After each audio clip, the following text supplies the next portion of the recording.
வணக்கம். என்ன நடந்தது? யார் இந்த நபர்? எதற்காக இந்த அளவில் கதறிக்கொண்டிருக்கிறார்? எதற்காக போலீசார்கள் இந்த நபருடைய காலில் கட்டை போட்டு இந்த நபரை மருத்துவமனைக்கு எடுத்து சென்றிருக்கிறார்? அனைத்தையுமே இந்த பதிவில் மிகவும் ஆழமாக பார்க்க போறேன். இந்த வீடியோவில் உங்களை இன்னும் ஆழமாக கூட்டி செல்லும் முன்பு ஒரு சிறிய கோரிக்கை, உங்களுடைய சேனலை தொடர்ந்து முடக்கக்கூடிய வேலையை பார்த்து வருகிறார்கள். இதிலிருந்து மீட்டெடுப்பதற்காக உங்களுடைய உதவி தேவைப்படுகிறது. நீங்க செய்ய வேண்டிய சாதாரணமான விஷயம், லைக், ஷேர், சப்ஸ்கிரைப் பட்டனை தட்ட மறக்காதீர்கள். உங்களுடைய கேள்விகளை, கருத்துக்களை கீழே கமெண்ட் பாக்ஸில் எழுதுங்கள். இதையும் தாண்டி பொருளாதார ரீதியாக எங்களை முடக்கக்கூடிய வேலையை பார்த்து வருகிறார்கள். அதில் மீட்டெடுப்பதற்காக அருகில் இருக்கக்கூடிய QR கோடை பயன்படுத்தி உங்களால் முடிந்த உதவியை நீங்கள் தெரிவிக்கலாம்.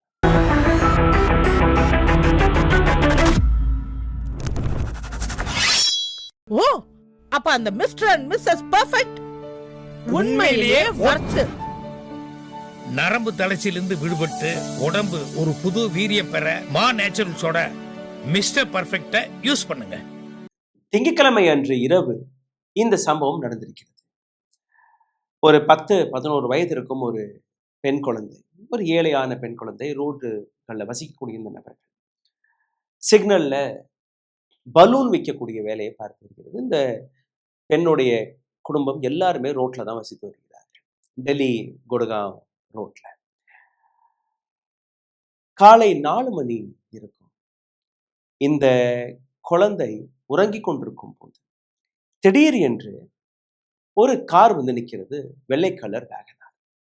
இந்த வேகனார்ல இருக்கக்கூடிய ஒரு நபர் கீழே இறங்கி அந்த குழந்தையை நலுக்கடாம அப்படியே தூக்கி சென்று தன்னுடைய வண்டியில வச்சு அங்கிருந்து எஸ்கேப் ஆகலாம். இந்த சம்பவம் நடந்தது காலை 4 மணி அளவில் டெல்லியில இருக்கக்கூடிய மெஹரோலி, CDR சாக் என்று கூறுவார்கள். அங்க இருக்கக்கூடிய மெஹரோலி என்கிற இந்த இடம், அங்க பக்கத்துல நீங்க பார்த்துக்கலாம் மெட்ரோ ஸ்டேஷன்லாம் இருக்கு. டெய்லி வேஜ் வேலை பார்க்கக்கூடிய பெற்றோர்கள் இந்த குழந்தை பலூன் எல்லாம் விற்கக்கூடியது. ஐயோ குழந்தையை காணவில்லை என்று ஐயோ அப்பா என்று கதறிய பெற்றோர்கள் அங்கிருந்து போலீஸிடம் போறார்கள். அப்படியே புகார் கொடுத்திருக்கிறார். போலீஸும் நீங்க பார்த்தீர்கள்னா இந்த பெற்றோர்களுடைய பேச்சை அப்படியே எடுத்து உடனடியாக ஆக்ஷன்ல இறங்கியிருக்கிறார். இந்த மிருகத்துடைய பெயர் பாஷு குமார் சிங். அவருடைய நிலை தான் நீங்க பார்த்திருக்கிறீர்கள். போலீஸ் முட்டுக்காலுக்கு கீழே என்கவுண்டர் செய்திருக்கிறார்கள், லங்கடா என்கவுண்டர் செய்திருக்கிறார்கள். நடந்தது என்ன, அதையும் நீங்க பாருங்கள். பாஷு குமார் வயது ஒரு 25 to 29 வயசாக இருக்கும். பீகாரை சார்ந்த இந்த நபர் டெல்லியில கேப் டிரைவராக இருக்கிறார். ஊபர், ஓலா அதுல வண்டி ஓட்டிட்டு இருக்கிறார். வெள்ளை கலர் வேகனார். இந்த நபர் மீது இதற்கு முன்னாடியே ஒரு 4-5 கிரிமினல் கேசஸ் இருக்கு. அதுல ஒரு கேஸ் இதே மாதிரி செக்ஷுவல் அபியூஸ்க்கான கேஸ் ஒன்று இருக்கு. இந்த குழந்தையை தூக்கி சென்ற இந்த மிருகம் ஒரு 18-20 கிலோமீட்டர் தாண்டி குடகாவ் ஃபரீதாபாத் ரோடு, இந்த குடகாவ் ஃபரீதாபாத் ரோடு நீங்க பார்த்தீர்கள்னா 2 பக்கமும் ஒரு காடு மாதிரி இருக்கும், யாருமே இருக்க மாட்டார்கள். ஒரு பிரிச்சோடு இருக்கக்கூடிய ஒரு இடம். அந்த காட்டுல அராவலி ரேஞ்சஸ் இருந்து கூடுவார்கள், அராவலி ரீஜன் இது. அந்த காட்டுக்குள்ள இந்த குழந்தையை கூட்டி சென்று கற்பழித்து அந்த குழந்தையோட நெஞ்சில பெரிய பாறாங்களை போட்டு அந்த குழந்தையை அங்கே கொன்றது. அப்புறம் துணியெல்லாம் மாத்தி முகமெல்லாம் அலம்பிட்டு எதுவுமே நடக்காதபடி அந்த குழந்தை அதே காட்டுக்குள்ள விட்டுட்டு எதுவும் நடக்காதபடி இந்த மிருகம்னு கூட சொல்லக்கூடாது, மிருகம் மனிதரை விட பல மடங்கு பெட்டரான ஜீவன். இவனை எதுல வைக்கிறதுன்னு எனக்கு தெரியல. இந்த சின்ன குழந்தையை கற்பழித்து அந்த குழந்தையை கொலை செய்ததுக்கு இவன் செய்த அடுத்த காரியம், அதே ஊபர் ஓலால மறுபடியும் தன்னுடைய ஆப்பை ஆன் பண்ணி இன்னொரு நபர்களை, ஒரு கப்பிள், கணவர் மனைவி போல, அவர்களை ஒரு இடத்துல இருந்து பிக்கப் பண்ணி இன்னொரு இடத்துக்கு டிராப் செய்த பின்புதான் போலீசார்கள் இந்த நபரை பிடித்திருக்கிறார்கள். வெஸ்ட் டெல்லியில் இருக்கக்கூடிய விகாஸ்புரியில். போலீஸ் அந்த சிசிடிவி ஃபுட்டேஜ் எல்லாம் அலசி டப்பு டப்புன்னு போலீஸ் எடுத்த அந்த ஆக்ஷன், இந்த வேகனார் அதோடைய நம்பர் எல்லாம் எடுத்து டப்புன்னு எந்த கேப் டிரைவர் எந்த இடத்துல லொகேஷன் இருக்கு அப்படி அந்த ஜிபிஎஸ் எல்லாம் ட்ராக் பண்ணி விரட்டி போய் பிடிச்சி பார்க்கும்போது அந்த குழந்தை இவன் கையில் இல்லை. ஏன்னா அதான் கொன்னுட்டானே, ஒரு காட்டுல தூக்கி போட்டு வீசிட்டான். இப்போ போலீஸ் இவனை அடிச்சு மிரட்டும் போது இந்த இடத்துல அந்த குழந்தை பாடி கிடக்கு. வாங்க அங்க போய் பார்த்தா அப்படியே குழந்தை சிதைஞ்சு கிடக்கு. இப்போ இந்த நபரை ஜுடிஷியரி இன்கொயரிக்கு எடுத்து சென்று 2 நாட்கள் போலீஸ் கஸ்டடியில எல்லாம் வச்சு பாரதிய நியாய சம்ஹிதா ரேப், மர்டர், கிட்னாப்பிங் மற்றும் பாக்ஸோ ஆக்ட் கீழே இந்த நபரை கைது செய்து டெல்லியில் இருக்கக்கூடிய திஹாட் ஜெயிலில் சிறையடைக்கக்கூடிய அந்த உத்தரவை கொடுக்கிறது கோர்ட். ஜூன் மாதம் 2026ஆம் ஆண்டு 24ஆம் தேதி குர்காவ் ஃபரீதாபாத் ரோட்ல இந்த சம்பவத்தை ரீக்ரியேட் செய்வதற்காக போலீசார்கள் கூட்டி சென்ற போது இந்த நபர் போலீஸ் கையில் இருக்கக்கூடிய அந்த துப்பாக்கியை பறித்து போலீஸை சுட முயற்சி எடுக்கும் போது தற்காப்பிற்காக போலீஸ் காலுக்கு கீழே முட்டிக்காலுக்கு கீழே சுட்டதாக கூறியிருக்கிறார்கள்.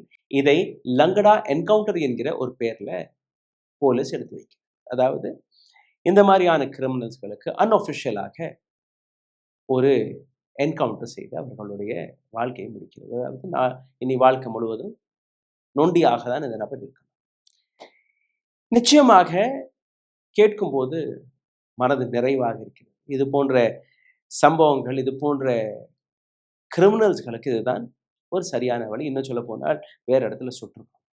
ஆனால் பரத் திவாரியுடைய கேஸ், ஒரு ஆக்டிவிஸ்ட் சரண்டர் செய்ததுக்கு பின்பு கூட அவரை உயிருடன் சுட்ட அந்த போலீஸ் அதிகாரிகளை எப்படி நீங்க பார்க்க. இந்த இடத்துல நான் உங்களுக்கு முன்பு இன்னொரு கதை எடுத்து வைக்க ஆசைப்படுகிறேன். இந்த நபரை சுட்டது ஒரு துளி கூட தவறு கிடையாது. ஆனால் ஜுடிஷியரி இந்த மாதிரி ஒவ்வொரு நபரை ஒவ்வொரு கிரிமினலையும் சுட தொடங்கிடுச்சுன்னா, கிரிமினல் நீங்க சொல்றீங்க அது வேற, பட் அப்பாவிகளையும் சுடக்கூடிய லைசன்ஸை நீங்களும் நானும் இது போன்ற நபர்கள் கையில் கொடுத்து விடுங்க. அவை ஒரு மிருகம்.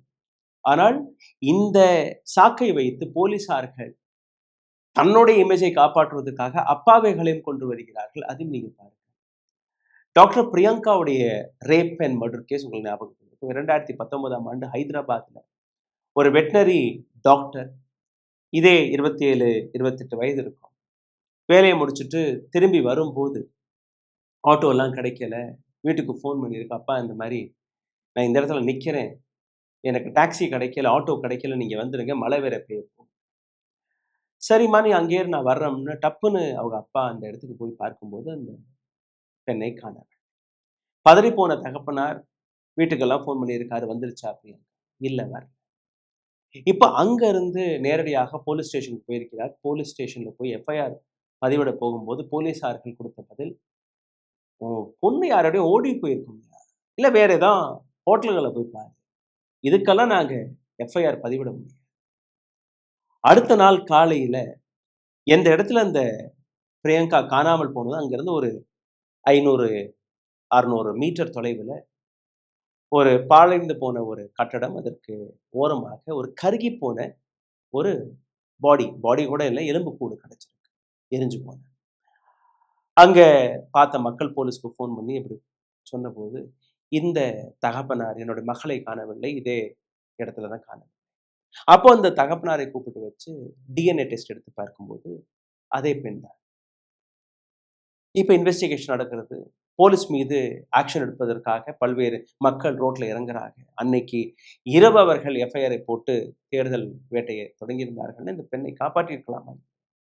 இப்போ போலீஸோட இமேஜ் ட்ராஷ் ஆகும். போலீஸ் தன்னோட இமேஜை காப்பாற்றுவதற்காக 4 இளைஞர்களை பிடிக்கிறார். இந்த சம்பவத்தை பற்றி போலீஸ் கொடுத்த தகவல், இந்த 4 இளைஞர்கள் மது போதையில் இந்த பெண்ணை பார்த்திருக்கிறார்கள். அந்த பெண்ணை கற்பழித்து அந்த பெண்ணை கொன்று விட்டார்.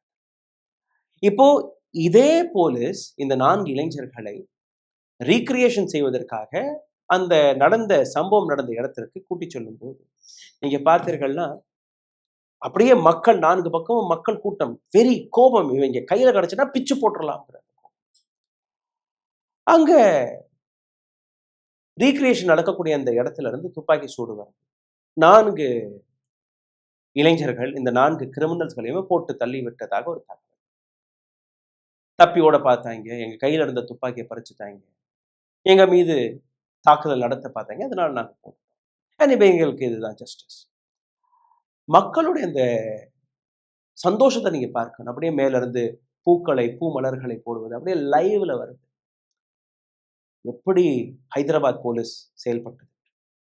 ஆனால் இதற்கான ஒரு என்கொயரி நடக்குது. அதுக்கப்புறம் அந்த என்கொயரியில் நீங்க பார்த்தீர்கள்னா 2019ஆம் ஆண்டு நடந்த இந்த சம்பவம் 2022ஆம் ஆண்டு அந்த என்கொயரி ரிப்போர்ட்ல அந்த பெண்ணுடைய சடலம் உண்மை, பெண்ணுடன் நடந்த சம்பவங்கள் உண்மை, ஆனால் இந்த என்கவுண்டர் வாஸ் ஃபேக். அப்போ அந்த 4 இளைஞர்கள் யார்? தன்னுடைய இமேஜை காப்பாற்றுவதற்காக ஏதோ ஒரு 4 பேரை பிடிச்சு அவங்களை சுட்டு கொண்டு தனக்கு பாராட்டுகளை வாங்கி கொண்ட அந்த போலீஸார். இவன் உயிரோட இருக்கான், முட்டிக்காலுக்கு கீழே. he is alive. he will go to the magistrate, he will say yes, இதெல்லாம் நான் பண்ணேன். பட் ஒரு நபரை நீங்க சுட்டு கொண்டுட்டீங்கன்னா எப்படி அந்த பெண்ணிற்கு நீதி நியாயம் கிடைக்கும்? இன்னைக்கு அந்த டாக்டர் பிரியங்காவை உண்மையிலேயே கொன்ற நபர் எங்க? கற்பழித்த நபர் எங்க? கசாப் ஞாபகத்தில் இருக்கா? மகாராஷ்டிரா அந்த தீவிரவாதி பாகிஸ்தான்ல இருந்து வந்து கசாப் சரண்டர் செய்யல, கசாபை பிடித்தார்கள். ஆனால் கூட கிட்டத்தட்ட 7 வருடங்கள் வரை நாம் கசாபை பாதுகாத்து வைத்திருந்தோம். அதுதான் இந்த நாட்டுடைய ஜுடிஷியரி. எந்த விதமான கிரிமினலாக இருந்தால் கூட அதற்கான ஒரு விதிமுறை இருக்கு, அதற்கான ஒரு வழி இருக்கு. அதற்காக அந்த மிருகத்தை காலுக்கு கீழே சுட்டதை நான் தவறுலாம் சொல்லவில்லை. That is what they require. But police கையில அவர்களே தீர்ப்பு எழுதி, அவர்களே கிரைமை ப்ரூவ் செய்து, அவர்களே எல்லாத்தையும் எடுத்துக்காட்ட தொடங்கி விட்டார்கள்னா இந்த நாட்டில் நீதி நியாயம் கிடைக்கும். சிந்தித்து பாருங்கள். நன்றி, வணக்கம். ஊடகம் கார்ப்பரேட் அரசியல்வாதிகளின் கைப்பாவையாக அடிமைகளாக இருந்தது போதும், இனி சாட்டை எடுத்து சுழற்றும் நேரம் வந்துவிட்டது. ஊடகம் பொதுமக்களாகிய உங்களுக்காக, உங்களாலேயே இயக்கப்பட வேண்டும். ஊடக சுதந்திரத்திற்காக உங்களின் பங்களிப்பை இன்றே அளித்திடுங்கள். ஓ, அப்ப அந்த மிஸ்டர் அண்ட் மிஸ்ஸஸ் பெர்ஃபெக்ட் உண்மையிலேயே வர்த்து. நரம்பு தளர்ச்சியிலிருந்து விடுபட்டு உடம்பு ஒரு புது வீரியம் பெற மா நேச்சுரல்ஸோட மிஸ்டர் பர்ஃபெக்ட யூஸ் பண்ணுங்க.